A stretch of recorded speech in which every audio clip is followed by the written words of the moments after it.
Hi, I'm Rena from Quilt Israel, and I'd like to take you on a journey. I'm creating a series of videos to get you started quilting and teach you some of the basics as well as some more advanced types of piecing.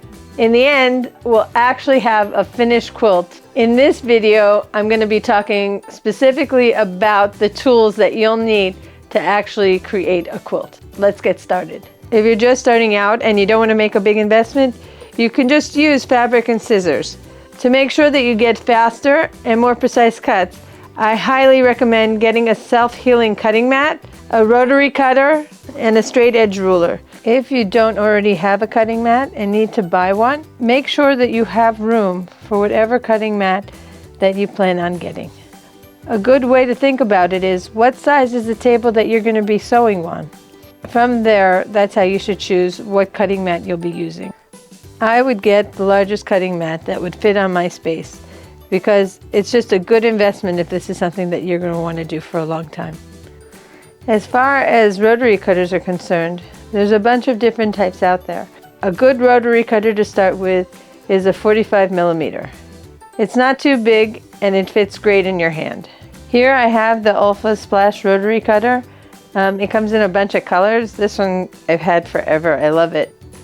The ruler that I have here is 24.5 by 6.5 inches. On the back of all Creative Goods rulers, you have little dots or little strips that help with stability while you're cutting your fabric. Depending on the size cutting mat you're going to get, you're going to have to make a decision on what size ruler you want to get as well. Since the blocks we're going to be making are 12.5 inches square, I suggest getting nothing less than a 12.5 inch long ruler. Other things you'll need are an iron and an ironing board. Even though you can piece by hand, I highly suggest using a sewing machine. For your sewing machine, you'll also need needles. Universal needles are perfectly fine. Some people prefer the top stitch needles. The top stitch needles are a bit sharper and they have a larger eye, which makes them easier to thread.